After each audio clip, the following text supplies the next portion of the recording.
my noobs. It's your boy the Noob. So, I don't know what I'm going to call this. It's just my thoughts on a couple things that I found on the internet that were sent to me. So let's call it Noob News.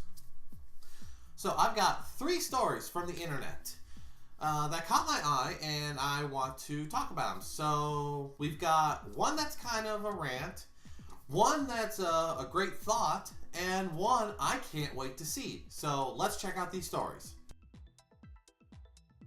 So the first one that I want to talk about was something that happened 10 days ago on December 19th, which is sad because that's my birthday. There has been this story popping up that's been sent to me several times. It is a mom who is going off on people that work with training animals. Now, let me give you a bit of a backstory. This mom approaches a woman who has a service dog and asks if her daughter can pet the dog. The service worker told the mom no. And now allegedly, the mom comes back later and starts berating this person.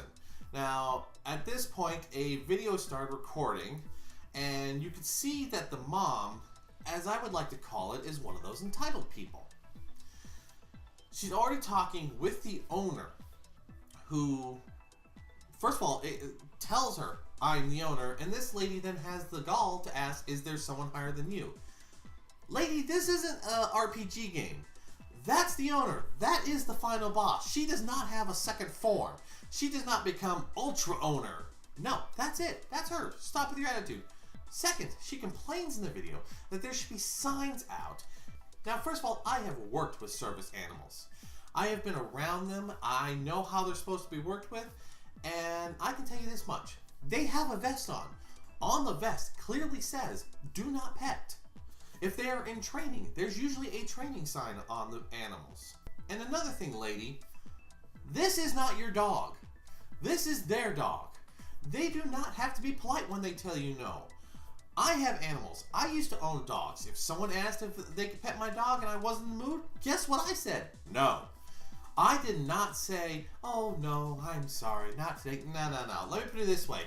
It ain't yours, it's theirs. They can tell you no and you can get over it. Now, something else that was kind of annoying me during this whole altercation, which the reason why I call her entitled is because once she notices she's being filmed, she gets the whole, I'm going to contact lawyer, it's illegal, blah, blah, blah. And you can tell she doesn't know the law that well. During this whole altercation, look at how she's holding her child. Now, I don't have kids myself, but I'm the eldest of 3. I have helped babysit kids. I've helped deal with kids. I have been around families that have had children. This is not how you carry a child, lady. You are carrying the child like it's a piece of luggage that you just bought from the store. Maybe, just maybe, instead of trying to be an entitled prick and showing your daughter how to do things wrong, understand that 1, the animal is not yours. 2, they are not obligated to let you pet them. And 3, hold your damn child right. Alright, now story number 2 is something that was brought to my attention, which I actually enjoy. Now, I am one of those who do believe in global warming.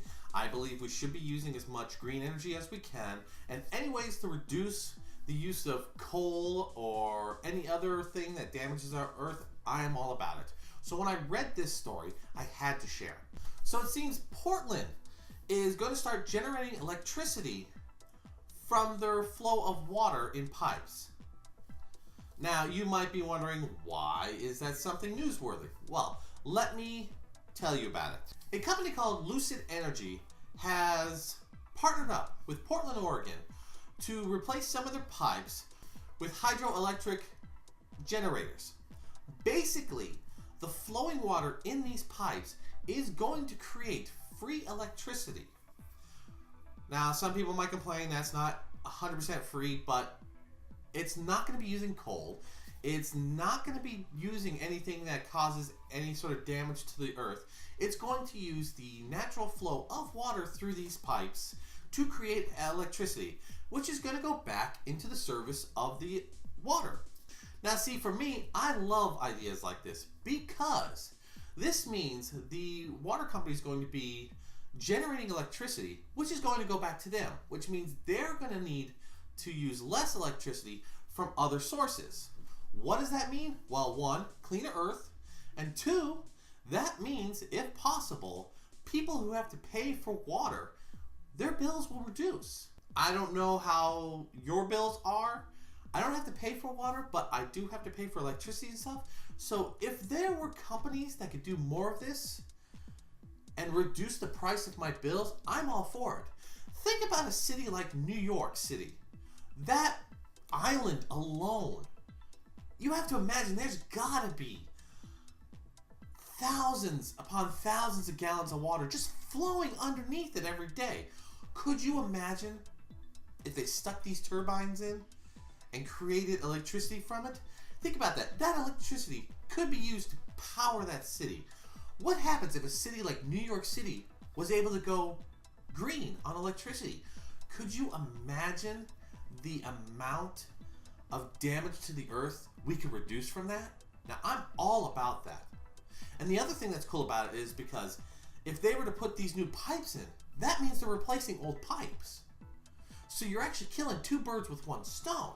And now, as I was reading from this article, these pipes also do a lot of things. They keep an eye on the pressure, they keep an eye on the drinkability of the water, and a whole bunch of other things.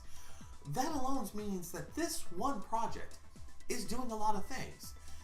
And I love inventions like this. I'm all about improving things, and I want to see how far this goes. So the next one is actually something I am kind of thrilled with. It is something that I've heard rumors of for a long time, but there's always been pushbacks and of course the rumors, and so we've never really known. But it seems we're getting more and more information, which makes me hopeful. If you are a fan of anime, you have probably heard the name Miyazaki or Studio Ghibli.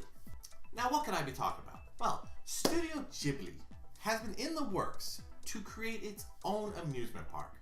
Think Disneyland or Disney World, but take movies such as Castle in the Sky, Kiki's Delivery Service, Princess Mononoke, Spirited Away, Howl's Moving Castle, My Neighbor Totoro. Could you imagine being a fan of these movies and suddenly walking into the world of them?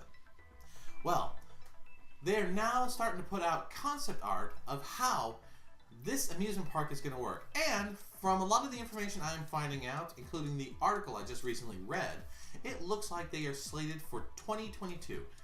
Yes, folks, that means in 3 years, your butt might be going to Japan to walk into the steps of Miyazaki's masterpiece. Could you imagine it? Instead of going to Disney World and seeing Mickey Mouse, how would you like to walk into Studio Ghibli's world and be greeted by Totoro?